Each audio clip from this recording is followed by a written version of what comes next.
Let's take behaviour. There are behavioural interview questions such as what would you do if, and behavioural interview styles. But the fact is that all interviews are behavioural. You can list your qualities to your interviewer, for instance, I'm a team player, or I'm a good communicator, or I pride myself in having initiative. But none of these cut much ice if they're not supported by two things: your descriptions of career events and your behaviour during the interview. Now, both of these work together to outline your profile, and they have to be coherent. So let's take these three examples. Firstly, I'm a team player. This has to be consistent with your willingness to play the game and to facilitate the task of your interviewer, which is to get to know you in a limited time. Let's take I'm a good communicator. Well, this should be reflected in your listening skills, the ones which will enable you to respond precisely to questions, both explicit and implicit. And then there's I pride myself in having initiative, your proactivity, which can be summarized as follows. It's the enthusiasm which you demonstrate in presenting yourself, along with a degree of interest in the job and the situation. The challenges of contact in a second language interview are quite specific, and they can be associated with the different stages of the interview. Which parts of a second language interview are likely to require a specific planning? Well, the answer is all four of them, and here's how. Firstly, the first contact.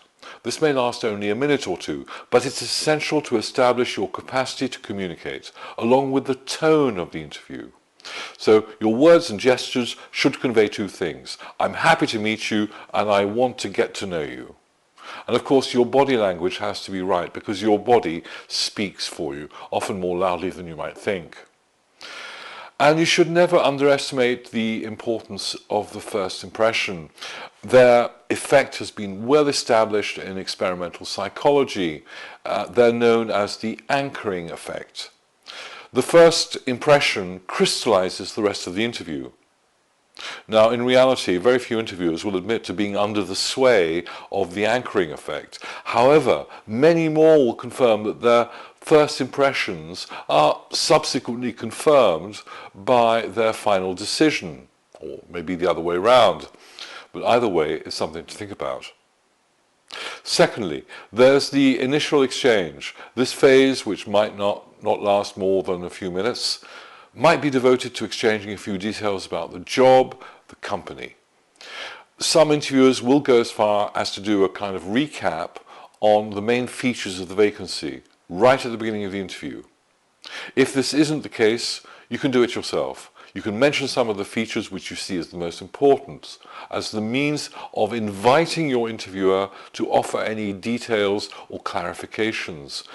It's important at this stage not to extend yourself beyond the known facts, because it's the interviewer's role to offer any information about specifics.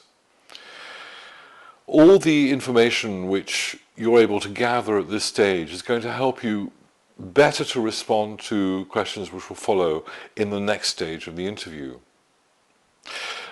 This second stage is also your opportunity to check the level of communication. If your interviewer's pace of speech is a problem for you, this is the time to ask him to speak less quickly. Alternatively, you can simply adopt the pace which suits you. In most cases, your interviewer will simply adjust to you, and either option is preferable to giving a wrong answer to a misunderstood question. Now, these first two stages, from the first contact to the initial exchange, might only last a few minutes, but in a second language interview, they are of vital importance. A specific point is that your interviewer may, him or herself, feel stressed about the uncertainties of the situation, and particularly about their evaluation criteria. For reasons that have nothing to do with you, they may be asking themselves if these criteria still qualify, and your capacity to reassure them on this point can be played as a strong card. To say, even if your linguistic capacities are less than perfect, on an interactive level, on an emotional level, the contact is predictable and pleasant. Thirdly, the development. You've reached the point in the interview at which you're talking about yourself, your career history, your aptitudes. Now note that interview styles have changed rapidly over time. Interview candidates used to be characterized by what would now be seen as the unusually passive. Today's interview candidate is expected to be well informed about the job, about the company, and to be proactive. Today, the interviewer will expect questions on your part as candidate, and perhaps expect to be asked for more detail to ensure that you've understood the question. This proactivity demonstrates your ability to enter fully into the interview process, in other words, your commitment. And fourthly, there's the closure of the interview. This should allow you to be confident about having left a clear impression, especially if you've been able to cover any anticipated questions, even those questions that the interviewer may not have articulated. It's much better to respond to an implied question before it's put to you as such by the interviewer. You'll at least benefit from frankness and initiative.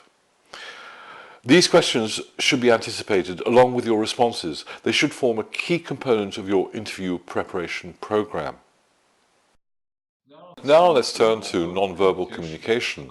I said at the beginning that in a context where verbal communication is restricted, the nonverbal takes over in importance. And the importance of body language is generally underestimated.